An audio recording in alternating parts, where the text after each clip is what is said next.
Hey, hey, you know what time it is. Get into it! Yes! Yes! Yes! Get into it! Yes, we are back! Little town, it's a quiet village every day like the one before. Little town full of little people waking up to say. That's all I have. Hi, y'all. Welcome back to Storytime with Chris for our Sunday reading of Charlotte's Web. I know I missed last week, but I was really out of it. I was very much low energy and could not do it, and I do apologize for that. But just as a quick reminder, so we're reading Charlotte's Web on Sundays, and once we're finished, I'm sorry, when I push my hands up like that, it's like I'm pushing up my glasses. For anybody that wears glasses, you know exactly what I'm talking about. It's just a force of habit. But the next book we're going to be reading is Stuart Little. I'm super excited to read this for story time. And this is a fun fact. So I have not read this story since I was 8 or 9. Loved it. Know it backwards and forwards still.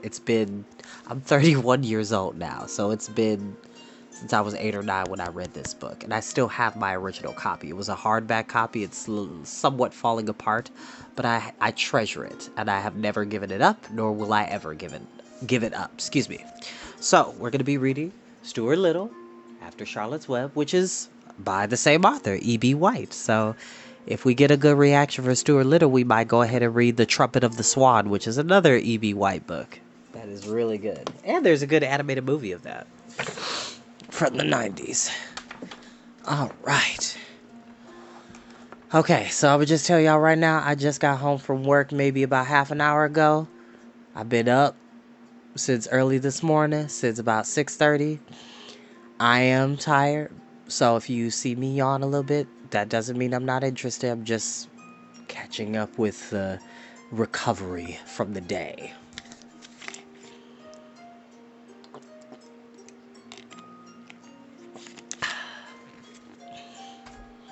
So, I hope everybody is feeling good and doing good. As always, you do not have to watch these videos when they go live.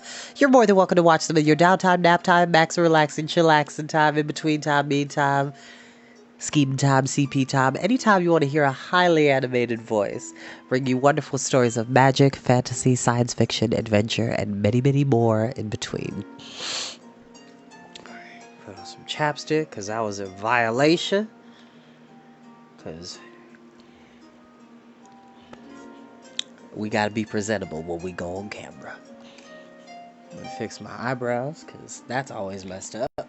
Now, without further ado, we'll go ahead and get started, okay? And no, I do not own the music that you're listening to in the background, which is brought to you by Harps Aboard. She is an amazing harp player.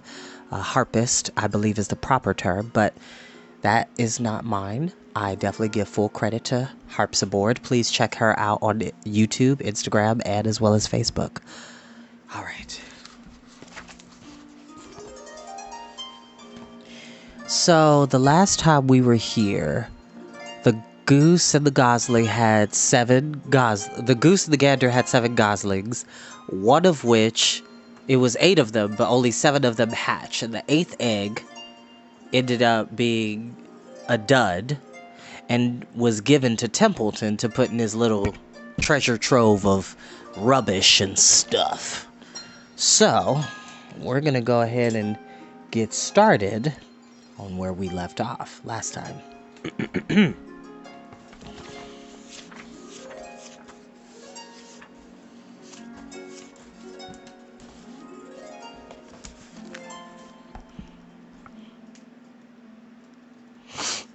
Chapter 10, An Explosion. Day after day, the spider waited, head down, for an idea to come to her. Hour by hour, she sat motionless, deep in thought. Having promised Wilbur that she would save his life, she was determined to keep her promise. Charlotte was naturally patient. She knew from experience that if she waited long enough, a fly would come to her web, and she felt sure that if she thought long enough about Wilbur's problem, an idea would come to her mind. Finally, One morning toward the middle of July, the idea came. "Why, how perfectly splendid," she said to herself. "The way to save Wilbur's life is to play a trick on Zuckerman. If I can fool a bug," thought Charlotte, "I can surely fool a man. People are not as smart as bugs." Wilbur walked into his yard just at that moment. "What are you thinking about, Charlotte?" he asked. "I was just thinking," said the spider, "that people are very gullible." "What does gullible mean?" "Easy to fool," said Charlotte. "That's a mercy," replied Wilbur, and he lay down in the shade of his fence and went fast asleep. The spider, however, stayed wide awake, gazing affectionately at him and making plans for his future. Summer was half gone. She knew she didn't have much time. So there's Charlotte, thinking to herself, trying to think of a clever plan to save Wilbur.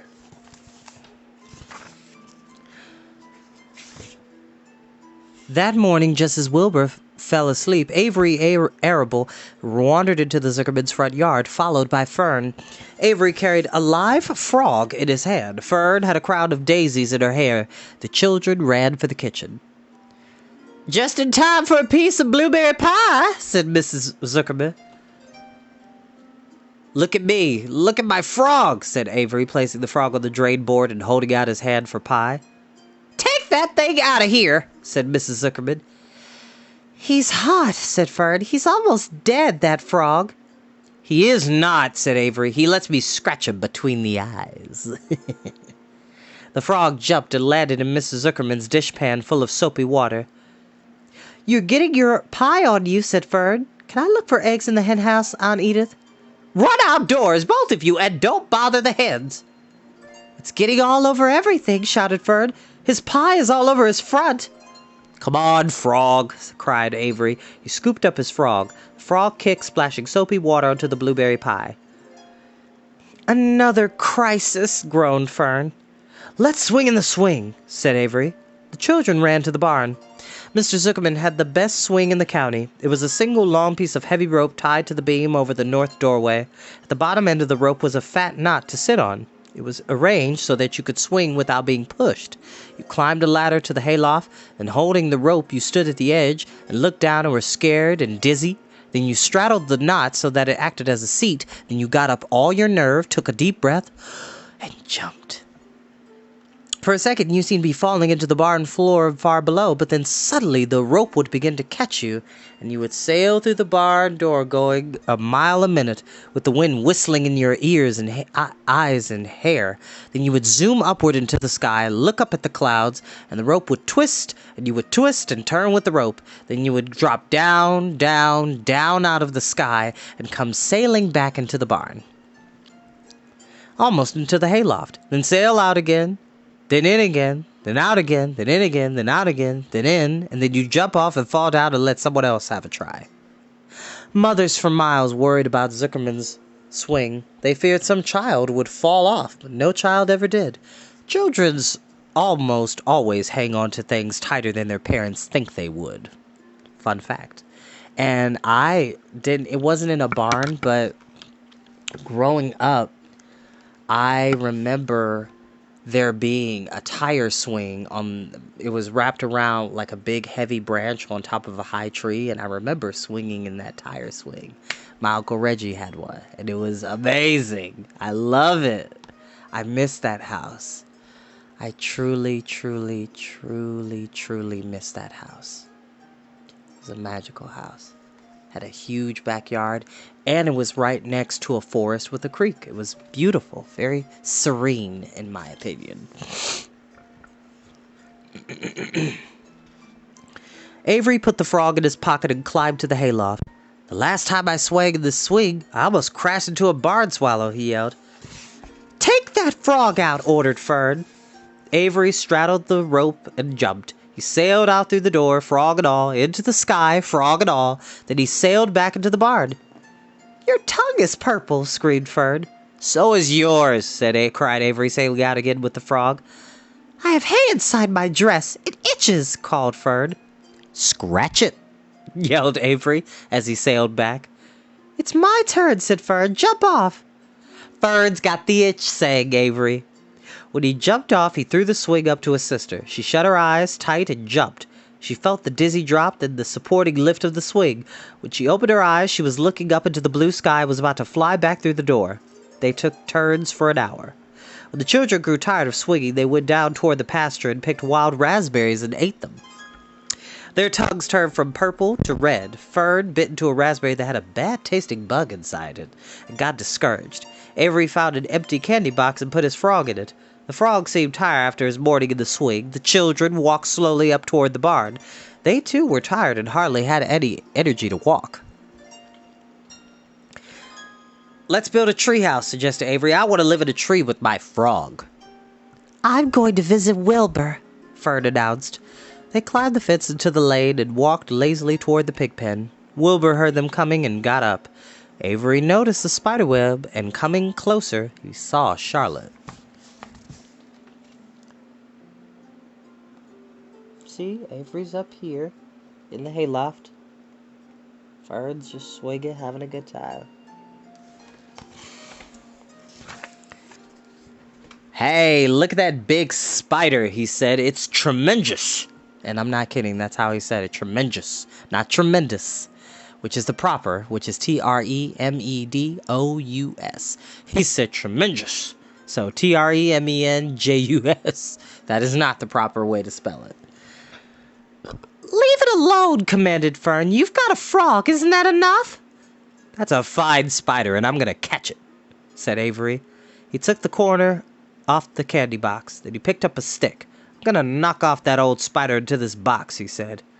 Wilbur's heart almost stopped when he saw what was going on. This might be the end of Charlotte if the boy succeeded in catching her. You stop it, Avery, cried Fern. Avery put one leg over the fence of the pig pen.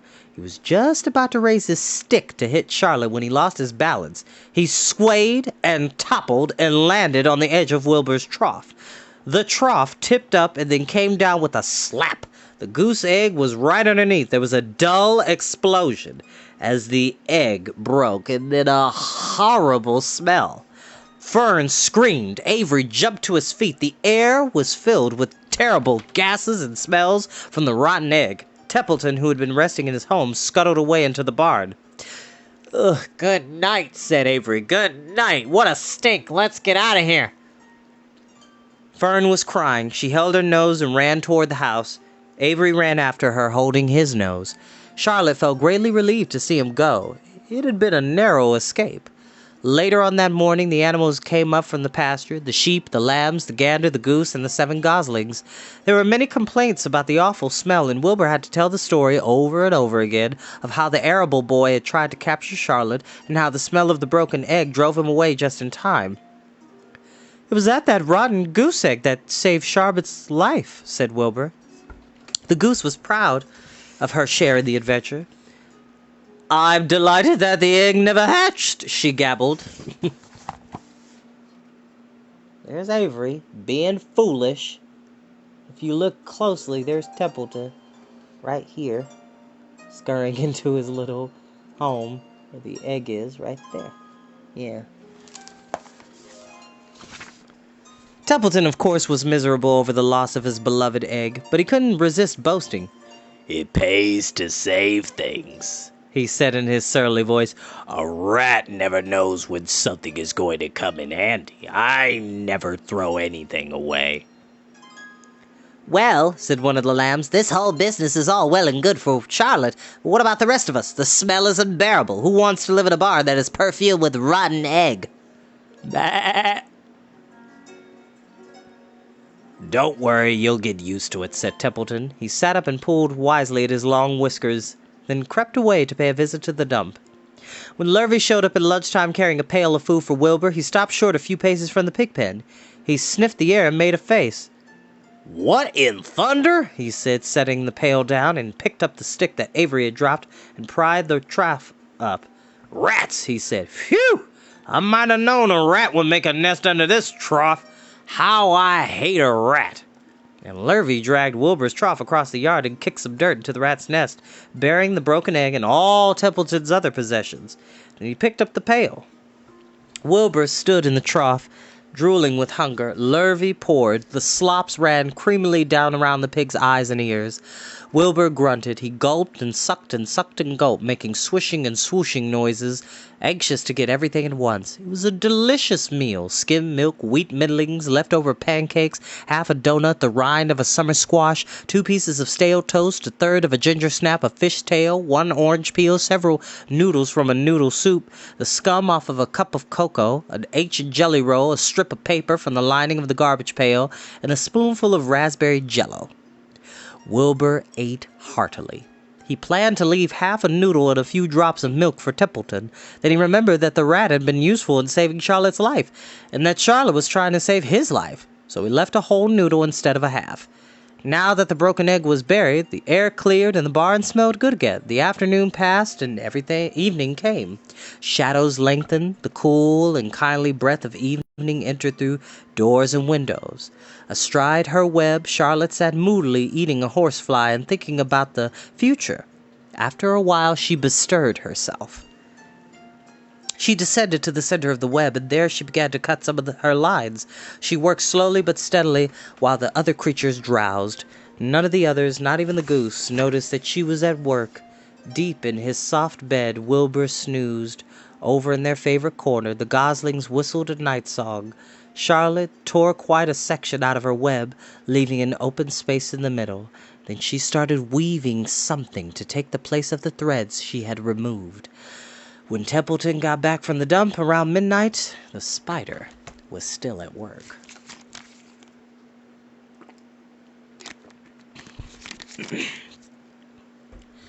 Now is the hour where frogs and thrushes praise the world from the woods and rushes. Sleep, my love, sleep, my only deep in the dark. And that is the song that Charlotte sings as she's working and they're all sleeping and enjoying themselves. And the evening comes in and the shadows lengthen. The crickets are playing in the grass. The birds are slowly nestling in for the night. And the fireflies fly around lighting the evening. It's all peaceful. It's all magical. Chapter 11, The Miracle. Gotcha. The next day was foggy. Everything on the farm was dripping wet. The grass looked like a magic carpet. The asparagus patch looked like a silver forest. On foggy mornings, Charlotte's web was truly a thing of beauty. This morning, each strand, thin, was decorated with dozens of tiny beads of water. The web glistened in the light and made a pattern of loveliness and mystery like a delicate veil. Even Lurvy, who wasn't particularly interested in beauty, noticed the web when he came with the pig's breakfast. He noted how clearly it showed up, and he noted how big and carefully built it was. And then he took another look, and he saw something that made him set his pail down. There, in the center of the web, neatly woven in block letters, was a message. It said, "Some pig." Lurvy felt weak. He brushed his hand across his face and eyes and stared harder at Charlotte's web. Some pig. "I'm seeing things," he whispered. He dropped to his knees and uttered a short prayer. Then, forgetting all about Wilbur's breakfast, he walked back to the house and called Mr. Zuckerman. "I think you better come down to the pig pen," he said. What's the trouble?" asked Mr. Zuckerman. "Anything wrong with the pig?" "Not exactly," said Lurvy. "Come and see for yourself." The two men walked silently down to Wilbur's yard. Lurvy pointed to the spider's web. "Do you see what I see?" he asked. Zuckerman stared at the writing on the web. Then he murmured the words, "Some pig." Then he looked at Lurvy. Then they both began to tremble. Charlotte, sleepy after her night's exertions, smiled as she watched. Wilbur came and stood directly under the web. "Some pig," muttered Lurvy in a low voice. "Some pig." whispered Mr. Zuckerman. They stared and stared for a long time at Wilbur, and then they stared at Charlotte. "You don't suppose that spider," began Mr. Zuckerman, but he shook his head and didn't finish the sentence. Instead, he walked solemnly back to his house and spoke to his wife. "Edith, something has happened," he said in a weak voice. He went into the living room and sat down, and Mrs. Zuckerman followed. "I've got something to tell you, Edith," he said. "You better sit down." Mrs. Zuckerman sank into a chair, and she looked pale and frightened. "Edith," he said, trying to keep his voice steady, "I think you had best be told that we have a very unusual pig." A look of complete bewilderment came over Mrs. Zuckerman's face. "Homer Zuckerman, what in the world are you talking about?" she said. "This is a very serious thing, Edith," he replied. "Our pig is completely out of the ordinary." "What's unusual about the pig?" asked Mrs. Zuckerman, who was beginning to recover from her scare. "Well, I don't really know yet," said Mr. Zuckerman, "but we have received a sign, Edith, a mysterious sign. A miracle has happened on this farm. There is a large spider web in the doorway of the barn cellar right over the pig pen. When Lurvy went to feed the pig this morning, he noticed the web because it was foggy, and you know how a spider's web looks very distinct in a fog. And right spang in the middle of the web there were the words, 'Some pig.' The words were woven right into the web. They were actually part of the web, Edith. I know because I've been down there and seen them. It says 'Some pig,' just as clear can be. There can be no mistake about it. A miracle has happened, and a sign has occurred here on earth, right on our farm, and we have no ordinary pig." "Well," said Mrs. Zuckerman, "it seems to me you're a little off. It seems to me we have no ordinary spider." "Oh, no," said Zuckerman. It's the pig that's unusual. It says so right there in the middle of the web." "Maybe so," said Mrs. Zuckerman. "Just the same, I intend to have a look at that spider." "It's just a common gray spider," said Zuckerman. They got up, and together they walked down to the Wilbur's yard. "You see, Edith, it's just a common gray spider." Wilbur was pleased to receive so much attention. Lurvy was standing there, and Mr. and Mrs. Zuckerman, all three, stood for about an hour, reading the words on the web over and over and watching Wilbur. Charlotte was delighted with the way her trick was working. She sat without moving a muscle and listened to the conversation of the people. When a small fly blundered into the web just beyond the word pig, Charlotte dropped quickly down, rolled the fly up, and carried it off of the way. After the fog lifted, the web dried off and the words didn't show up so plainly. The Zuckermans and Lurvy walked back to the house. Just before they left the pig pen, Mr. Zuckerman took one last look at Wilbur. "You know," he said in an important voice, "I've thought all along that pig of ours was an extra good one. He's a solid pig. That pig is as solid as they come." "You notice how solid he is around the shoulders, Lurvy?" Sure I do," said Lurvy. "It's always noticed that pig. He's quite a pig."